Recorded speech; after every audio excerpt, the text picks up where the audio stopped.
This YouTube channel does not promote any violent, harmful, or illegal activities.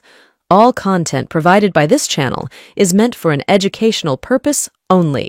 নিয়ে অতিরিক্ত শূন্যপদ নিয়ে যেভাবে সিপিএম বিজেপি কংগ্রেসের একাংশ একটা ভিত্তিহীন ন্যারেটিভ তৈরি করতে চাইছিল, কুৎসা করছিল, মন্ত্রিসভার বিরুদ্ধে সিবিআই তদন্তের দাবি করেছিল এবং সিবিআই তদন্ত প্রায় হয়ে গেল, এরকম একটা ন্যারেটিভ তৈরি করার চেষ্টা করছিল, সুপ্রিম কোর্ট মুখে ঝামা ঘষে দিয়েছে। এটা প্রমাণিত হয়েছে যে এই এসএন পোস্ট নিয়ে সিপিএম বিজেপি কংগ্রেসের প্রচার সম্পূর্ণ ভিত্তিহীন। তাদের রাজনৈতিক উদ্দেশ্য প্রণোদিত কুৎসা, অপপ্রচার এবং চক্রান্তে সুপ্রিম কোর্ট জল ঢেলে দিয়েছেন, মুখোশ খুলে গিয়েছে এদের।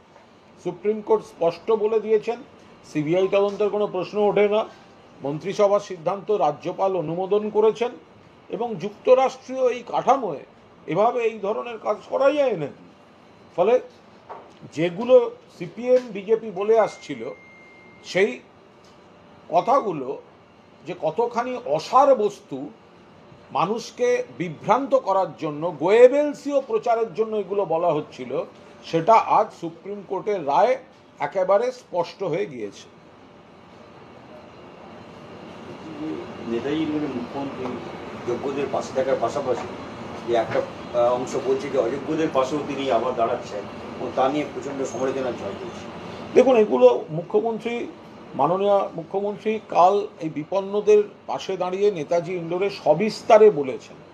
এবার অধিকাংশই যারা বিপন্ন তারা পূর্ণ আস্থা রাখছেন মুখ্যমন্ত্রীর ওপর, কারণ তিনি এই জটটা খোলার চেষ্টা করছেন। যে জট খোলার চেষ্টা ত্রিপুরায় সিপিএম জট পাকিয়েছে, খোলেনি, বিজেপি জট খুলবো বলেছিল, খোলেনি, মধ্যপ্রদেশে বিজেপি জট পাকিয়ে খোলেনি, কিন্তু এখানে সুপ্রিম কোর্টের রায়ে যারা বিপদে পড়েছেন তাদের পাশে দাঁড়িয়ে চেষ্টা করছেন মাননীয় মুখ্যমন্ত্রী।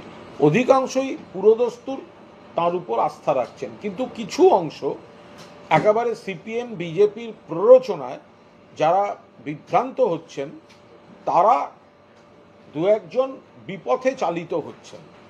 ফলে মুখ্যমন্ত্রী কি চেষ্টা করছেন, দয়া করে সেটুকু ধৈর্য ধরে একটু অপেক্ষা করে, একটু সময় নিয়ে, একটু নজর রেখে করার বদলে তারা একটা রাজনীতির ঘুঁটি হয়ে যাচ্ছেন।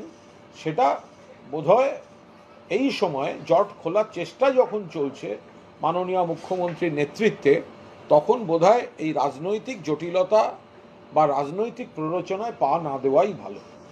আজকে বহু স্কুলে দেখতে পাওয়া গেছে যে শিক্ষকরা গেছেন বা শিক্ষিকারা কাজে যোগ দিতে, কিন্তু তাদের হয় একটু পিআইসি বারণ করছে বা কোনো জায়গাতে অনেকেও নিজেরাই বলছেন যে স্কুলে গেলাম কিন্তু ক্লাস নেব না, কারণ সুপ্রিম কোর্ট যেহেতু খারিজ করে রেখে দিয়েছে, সরকার নোটিফিকেশন করুক প্রপার, তারপর হয় কাজে যোগ দেবো, এরকম কিছু অনেকে যোগ দিয়েছে, কিছু লোক। দেখুন, এটা তো ঘটনা যে একটা জটিল বিষয়। ফলে প্রথম দিকটায় একটু এই দ্বিধা দ্বন্দ্ব, মানসিক নানা চিন্তা উদ্বেগ এগুলো থাকে। ফলে মাননীয় মুখ্যমন্ত্রী কাল নিজে সবিস্তার ব্যাখ্যা দিয়েছেন, তাতে আশ্বস্ত হয়ে বহু শিক্ষক শিক্ষিকা আজ স্কুলে গিয়েছেন, কাজ করেছেন। যদি কারোর কোনো দ্বিধা থাকে, আমার ধারণা সেগুলি কেটে যাবে। দুই, কিছু জায়গায় স্কুলের কোনো জায়গা থেকে তাদের বারণ করা হয়েছে। এটা বারণ করাটা ঠিক নয়, কারণ তাদের নির্দিষ্ট কোনো নির্দেশ যে চাকরি নেই এরকম কোনো নোটিফিকেশান শিক্ষা দপ্তর থেকে বা সংশ্লিষ্ট জায়গা থেকে স্কুলগুলোতে পৌঁছয়নি। ফলে কেউ কাউকে বারণ করছেন, বাধা দিচ্ছেন, এগুলো মানে ভুল কাজ, এগুলো করার অবস্থা নয়। এখন মুখ্যমন্ত্রীর কথা অনুযায়ী যাদের কোনো কাজে যেন মানে সার্ভিস ব্রেক না হয় তারা কাজ করবেন। বাকিটা তো আমরা মুখ্যমন্ত্রী পুরোটা যা বলেছেন সবাই শুনেছি। বাকিটা একটু তিনিও চেষ্টা করছেন, সমস্তভাবে আইনি পথে চেষ্টা করছেন, প্রশাসনিক কি পথ আছে দেখছেন। ফলে একটু সময় দেওয়াও, এখন একটু মানে একটা তাৎক্ষণিকতা, আকস্মিকতায় যে উদ্বেগের একটা দ্বিধা থাকে, সেটা আবার কোনো চাকরি খেকো দল তো আবার হাওয়া দিচ্ছে।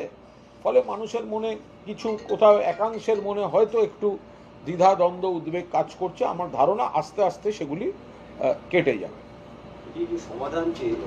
সমাধান সূত্র বের করতে সুপ্রিম কোর্টের কাছে কিছুটা সময় চেয়ে এবং নির্দেশে কিছুটা বদল চেয়ে আজকে সুপ্রিম কোর্টের দ্বারস্থ হয়েছে মধ্যশিক্ষা পর্ষদ। হ্যাঁ, মধ্যশিক্ষা পর্ষদ তাদের করণীয় তারা করেছেন, এটা নিয়ে আমরা তো রাজনৈতিক দলের কোনো মন্তব্য নেই। তার কারণ সুপ্রিম কোর্টের এই রায় যেমন 26,000 প্রায় শিক্ষক শিক্ষিকা শিক্ষাকর্মী বিপন্ন, পাশাপাশি শিক্ষা ব্যবস্থা স্কুল চলবে কি করে, পড়াবে কি করে, খাতা দেখবে কে, মানে শিক্ষাকর্মীদের কাজগুলো তাহলে কে করবে। তো মধ্যশিক্ষা পর্ষদ সেই বিষয়ে একেবারে উপযুক্ত প্রশ্নগুলি নিয়ে, যথাযথ প্রশ্নগুলি নিয়ে তারা তাদের আবেদন রেখেছেন। আমরা আশা করব এই গ্রাউন্ড রিয়েলিটি, বাস্তব সমস্যাগুলো মহামান্য সুপ্রিম কোর্ট বিবেচনা করবেন। আগামী 21 তারিখ ওয়েটিং চাকরি প্রার্থী রাজনৈতিকভাবে নবান্ন অভিযানে ডাক দিয়েছে। দেখুন, যাদের যন্ত্রণা আছে, যারা যোগ্য অথচ নানা জটিলতায় চাকরি যাদের আটকে গেছে, তারা যদি কোনো কর্মসূচি নেন তার উপর দাঁড়িয়ে তো কোনো মন্তব্য করা যায় না। যারা যন্ত্রণায় আছেন তাদের গণতান্ত্রিক অধিকার রয়েছে তাদের প্রতিবাদ বা দাবিটাকে নথিভুক্ত করার। এবার তারাও অনেকেই জানেন, তাদের অনেকগুলি গ্রুপ জানেন কিভাবে মুখ্যমন্ত্রী চাকরি দেওয়ার চেষ্টা করেছেন এবং এই বিকাশবাবুরা মামলা করে সেগুলো এই SLST শারীর শিক্ষা কর্মশিক্ষা কিভাবে তাদেরকে আটকেছে, কিভাবে বাধা দিয়ে ঝুলিয়ে রেখেছে। তো ফলে কর্মপ্রার্থী যারা দাবি করবেন চাকরির, তারা নিশ্চয়ই দাবি করতে পারেন, কিন্তু তারা অনেকে জানেন যে এটা মুখ্যমন্ত্রী জট খুলতে যতটা আগ্রহী, সেখানে বিরোধীরা কিভাবে আইনি জট তৈরি করে রেখেছে, তো সেটা তারাও জানেন। তবে তারা যেহেতু দীর্ঘদিন ধরে যোগ্য প্রার্থী, তারা তাদেরও একটা তাদের জীবনের দাবি, তাদের জীবন যুদ্ধ। ফলে আমরা শুধু এইটুকু আশা করব, সেটা কোনো রাজনৈতিক দলের মঞ্চে পরিণত হবে না, উৎসাহকারী বিরোধীদের, প্ররোচনাদাতা বিরোধীদের মঞ্চে পরিণত হবে না। এর বাইরে যারা কোনো কষ্টে আছেন তারা গণতান্ত্রিক রাজ্যে কোনো গণতান্ত্রিক কর্মসূচি নিতেই পারেন। SSC 26,000 হোক বা এই অতিরিক্ত শূন্যপদ, এগুলো নিয়ে দীর্ঘদিন ধরে তদন্তই চলছে, কিন্তু বারবার একটা অভিযোগ আছে যে দুর্নীতি যে করেছে তারা অধরা বা সে অধরা। এই কতদিনে অভিযোগগুলো উঠে আসবে? তদন্ত কিন্তু দীর্ঘমেয়াদী। এ তো তাদের ব্যাপার। যাদের বিরুদ্ধে অভিযোগ ছিল অনেকে গ্রেফতার হয়েছেন, অনেকে আপনারা জানেন কারা গ্রেফতার হয়ে আছেন। তো সেগুলো তো সমস্তটাই, আর SSCর যা যা তথ্য দেওয়ার ছিল, নথি দেওয়ার ছিল, সেগুলো তো CBIকে হ্যান্ড ওভার করে দিয়েছে। বাকিটা তো CBI আর সুপ্রিম কোর্টের বিষয়। আমি আর একটা কথা বলি, মুখ্যমন্ত্রী কাল পাশে দাঁড়িয়েছেন 26,000 যারা সুপ্রিম কোর্টের রায়, যে 26,000 প্রায় বিপন্ন, মুখ্যমন্ত্রী তাদের পাশে দাঁড়িয়েছেন। পাশে দাঁড়িয়ে বলেছেন যে আপনারা স্কুলে যান, আপনারা পড়ান, এবং সেখানে তিনি বলেছেন আপনারা ধরে নিন ভলেন্টারি সার্ভিস দিচ্ছেন। এবং তারপরে তিনি বলেছেন যে আমি কোর্টের নিয়ম মেনে কথা বলছি, কোর্টের ভাষায় কথা বলছি, কেউ যদি ভলেন্টারি সার্ভিস দিতে চায় তো দিতে পারে। তার সঙ্গে তিনি যোগ করেছেন বাকিটা একটু বুদ্ধি খাটিয়ে বুঝে নিন, আমার প্ল্যান ABCDE তৈরি। ফলে নিশ্চয়ই এটা থেকে কিছু অনুমান করা যেতে পারে। যারা ভুক্তভোগী তাদের পাশে দাঁড়িয়ে মুখ্যমন্ত্রী এটা বলেছেন, সবটা তো এইভাবে বলা সম্ভব নয়। তো এখন এই বাম এবং রাম, এই CPM, BJP এবং কংগ্রেসের একাংশ, তারা হঠাৎ বলছে ভলেন্টারি কাজ করা যাবে না। কেন 2 মাস ভলেন্টারি করব? কাজ করলে পয়সা দিতে হবে।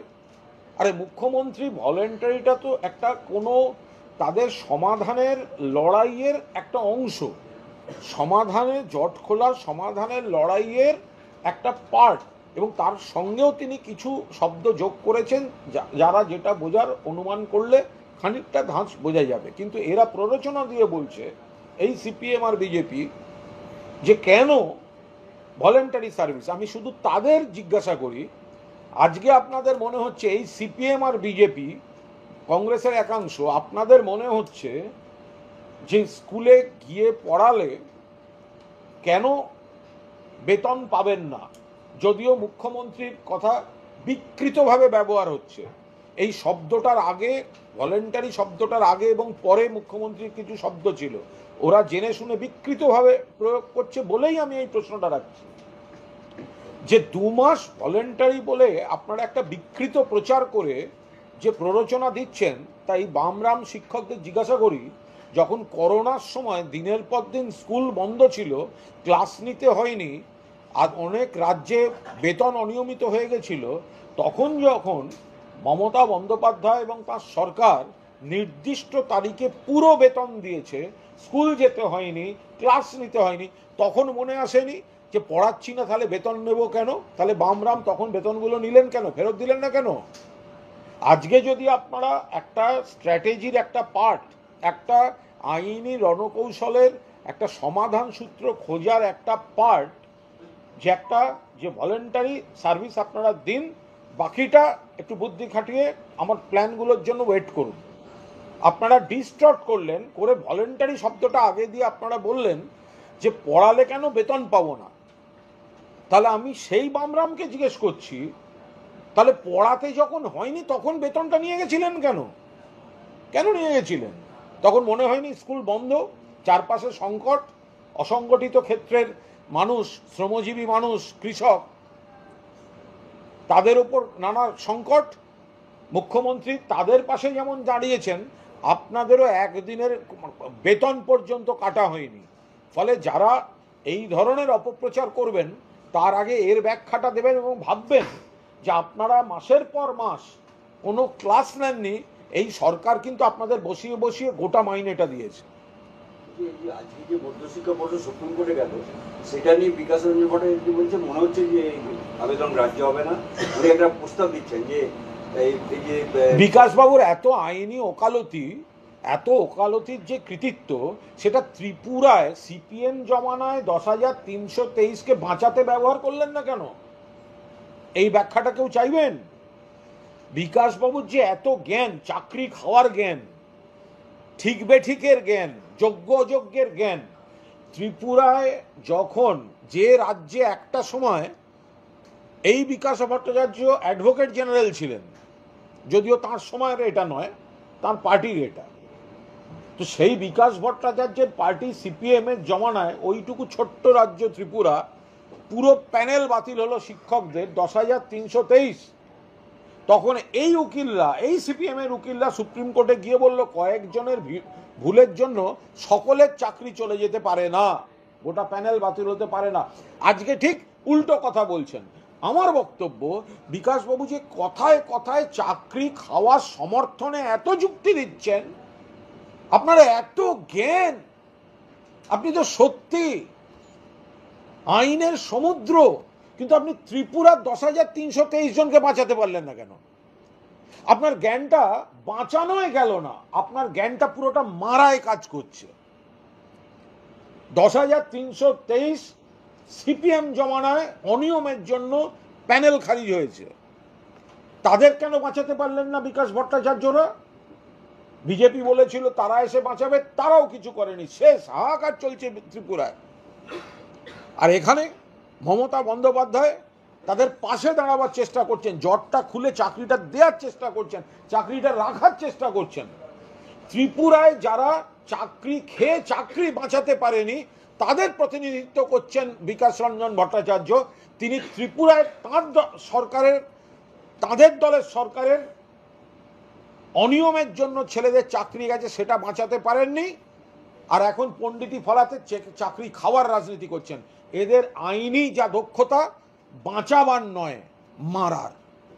যোগ্যদের ক্লাস নেওয়ার পক্ষেও কার্যত নন, বলছেন অসুবিধা হচ্ছে শিক্ষকের, অনেক অবসরপ্রাপ্ত শিক্ষক আছে আজকে, তারা পেনশন পান, তাদেরকে দিয়ে ক্লাস করা। আমার একটা ছোট্ট কথা, এই যে প্রত্যেক কথায় বিকাশবাবু চাকরি খাওয়ার পক্ষে কথা বলছেন, আমার একটাই কথা, ত্রিপুরায় সিপিএম এর জমানায় 10,323-এর এইভাবে অনিয়মের জন্য গোটা প্যানেল বাতিল হয়েছিল, আপনি তাদের বাঁচাতে পারলেন না কেন?